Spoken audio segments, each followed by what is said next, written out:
everyone, I'm Miss Lydia from the Boston Library. Thank you so much for joining me for our Craft Friday project.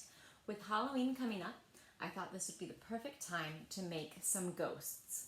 So what we're going to use today is some cheesecloth, a bottle or a vase, and something round. Anything that you can find that will balance in the top.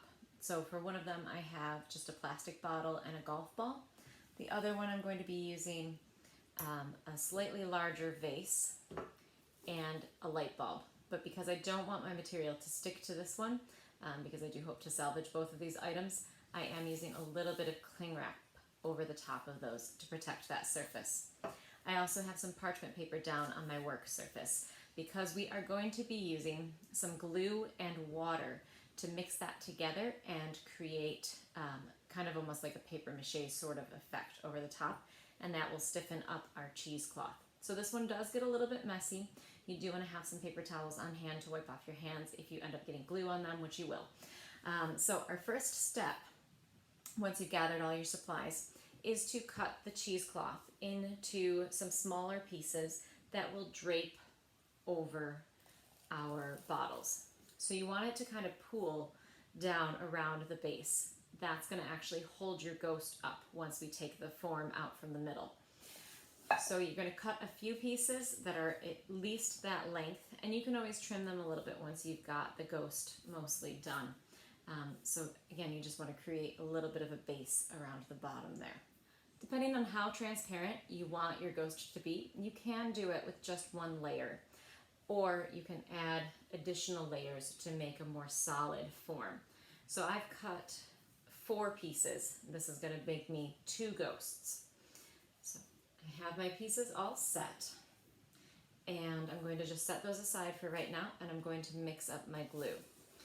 You can also use fabric stiffener if you happen to have that on hand. That'll work, and then you're just going to either soak the cheesecloth in the fabric stiffener, or if you have the spray starch, you can actually place it on there and then spray it until it's stiff. I don't have either of those things on hand, so I'm going to be using glue and water in approximately equal parts.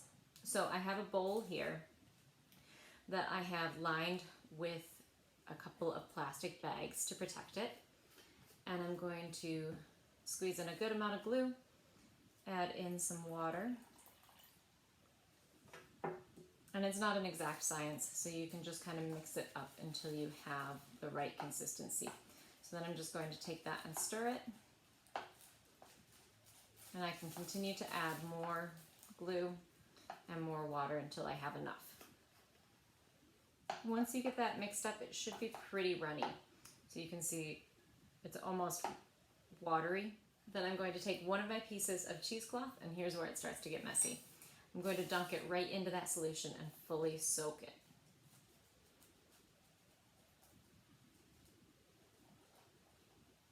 And then you can kind of squeeze out that excess.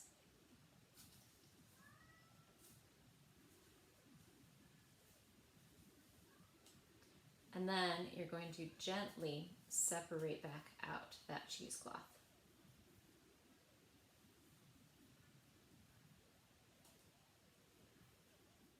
Once you've got that, you can just drape it right over top.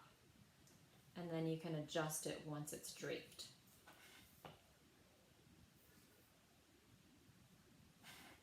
Remember, you do want it to pool around the bottom a bit to create your base. And then you can take your next piece, do exactly the same thing.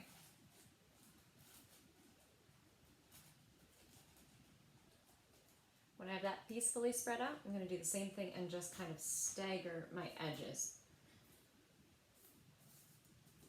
so that I get full coverage around my ghost.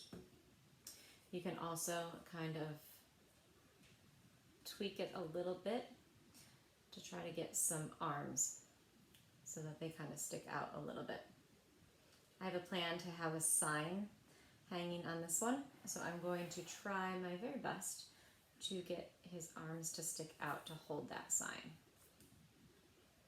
And you can also, as this dries, move it a little bit. So you might let, one of them sticking up, you can leave that for a bit. As it starts to solidify, you're going to be able to move these a bit more. we're just gonna let that dry completely. Once I have my ghosts set as I want them, I'm going to just let them dry overnight. And then since I did line my bowl with the plastic bag, it's easy cleanup. I'm just going to throw what's left of that glue at the bottom. Clean off my spoon, wash my hands, and then we will wait for the next step. After my ghosts have dried for about 24 hours, they're pretty stiff at this point. You'll notice in the morning, if you do let them dry overnight, the top layer is pretty dry, but the bottom layer might still be slightly damp. That's actually a good time to take them off of the form, because then you can kind of shape the bottom. While it's still a little bit flexible, you can get it so that they stand up very well. With the arms, I did want them to be outstretched on this one. I was able to get them kind of close to that just while it was still totally wet, but what I actually used then was a couple of glue bottles on either side while it was drying to hold those out, and then just carefully detached those after it was dry. And then you might have to just kind of bend it a little bit. They are still somewhat flexible so that you can get them to lean the way that you want them to. Now on this one, I decided to just add a little bit of a simple ghost face on here. So I just cut out some circles, an oval in some felt, and then stuck those on there. And I also have a little black cap cut out that I'm going to use as part of that one. So you can see I got my little black cap, my ghost face there. This one I'm going to leave without the face. You can make one, of course, for this, but then I also have a little sign here that I'm going to have him hold on to. So I can either just drape that like that, it'll stick to the cheesecloth, or you could glue it on, or you could pin it on as well. So these are great, really easy crafts to make. They look really cool once they're done. This is just with 2 layers of cheesecloth. If you want them to be more transparent, you can just use 1 layer. If you want them to look more solid, you could continue to layer them on. That would give them a little bit more strength too. These are fairly stable. Obviously, you don't want to put anything on top of them because that will crush them. But even as you're taking them off of the form, if you happen to collapse part of it, you are able to kind of reshape it a little bit. So they're fairly forgiving. And if you have any questions, comment below. We'll answer them if we can. Hope you enjoyed this craft, and we will see you again next Friday for one more dose of Halloween craft.